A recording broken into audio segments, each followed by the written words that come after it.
আসসালামু আলাইকুম, welcome back to my channel. প্রিয় দর্শক, দূরের এবং কাছে, দেশ বা দেশের বাইরে যেখান থেকে ভিডিওটি দেখছেন, সবাইকে আজকে নতুন আরেকটি রেসিপি দেখার জন্য আমন্ত্রণ জানাচ্ছি। আজকের রেসিপিতে আমি তৈরি করে দেখাবো মুখে স্বাদ লেগে থাকার মতো একটি রেসিপি, বাঁধাকপির কোপ্তা কারি। আশা করি আজকের এই রেসিপিটি আপনাদের কাছে খুবই ভালো লাগবে। খুবই সফট এবং মুখে দিলে মিলিয়ে যায়। এভাবে বানিয়ে যাকে খাওয়াবেন সে বুঝতে পারবে না এটা আপনি বাঁধাকপি দিয়ে বানিয়েছেন।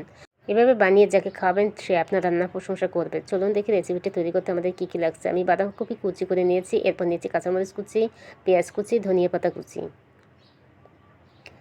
ময়দা নিয়েছি 1 কাপ পরিমাণ, ডিম 1টি। প্রথমে আমি সব উপকরণগুলো একসঙ্গে মিক্স করে নেব। আমি প্রথমে দিয়ে দিচ্ছি বাঁধাকপি কুচি, এরপর দিয়ে দিচ্ছি ময়দা 1 কাপ,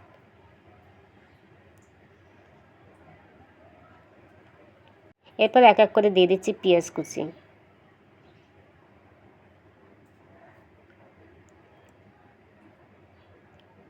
কাঁচামরিচ কুচি, দিয়ে দিচ্ছি ধনিয়া পাতা কুচি,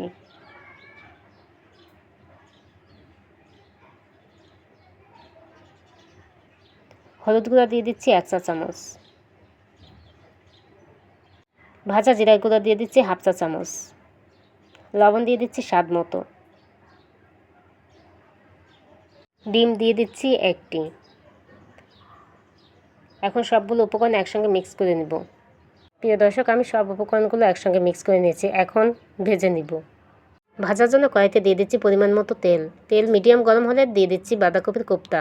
তেল বেশি গরম করা যাবে না, তাহলে বাঁধাকপির কোপ্তাগুলো পুড়ে যাবে। আমি এক এক করে কোপ্তাগুলো দিয়ে দিচ্ছি।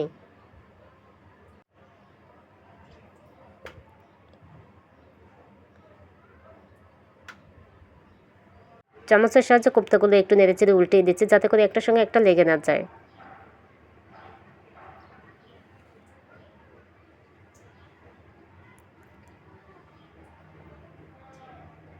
আমি সব কোপ্তাগুলো মিডিয়াম আঁচে ভেজে নিচ্ছি। এই পর্যায়ে আমার কোপ্তাগুলো ভাজা হয়ে গেছে, এখন অন্য একটা পাত্রে তুলে রেখে দিচ্ছি।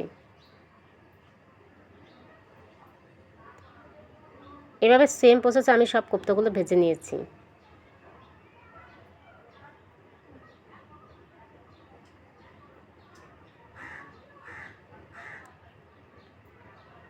রান্নার জন্য কড়াইতে দিয়ে দিচ্ছি পরিমাণ মতো সয়াবিন তেল, এরপর দিয়ে দিচ্ছি পেঁয়াজ কুচি। পেঁয়াজটা হালকা একটু ভেজে নেব। পেঁয়াজটা হালকা ভেজে নিয়েছি, এরপর দিয়ে দিচ্ছি পেঁয়াজ, রসুন আর আদা বাটা। এখন একটু ভেজে নেব যাতে করে কাঁচা গন্ধটা চলে যায়। এরপর দিয়ে দিচ্ছি তেজপাতা, দারচিনি, এলাচ, লং, গোলমরিচ। ভাজা হলে দিয়ে দিচ্ছি টমেটো কুচি। আমি একটা টমেটো কুচি করে সেটা দিয়ে দিচ্ছি।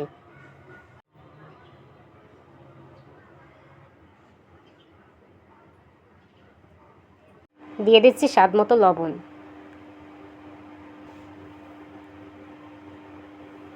এখন একটু নেড়ে চেড়ে দিচ্ছি।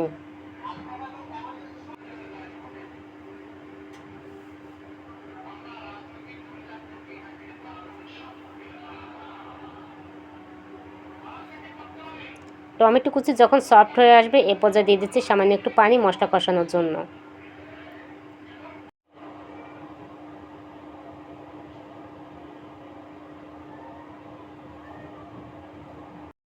হলুদ গুঁড়া দিয়ে দিচ্ছি 1 চা চামচ,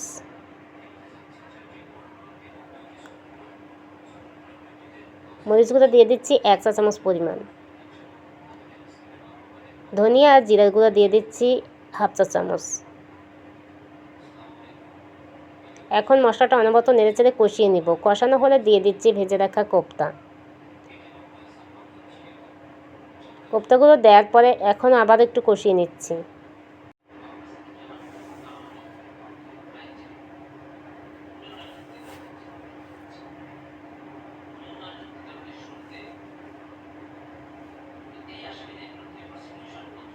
প্রিয় দর্শক, বাঁধাকপি কোপ্তাগুলো ভালো করে আমি কষিয়ে নিয়েছি। এর পর্যায়ে আমি দিয়ে দিচ্ছি পরিমাণ মতো পানি।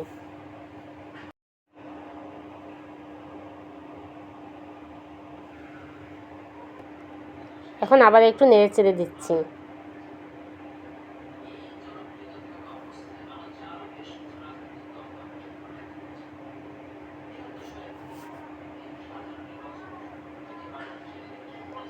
এরপর ঢাকনা দিয়ে ঢেকে রান্না করে নিব। আমি 2 থেকে 3 বার ঢাকনা খুলে কোপ্তাগুলো নেড়ে দিয়েছি। সবশেষে দিয়ে দিচ্ছি ভাজা জিরা গুঁড়া।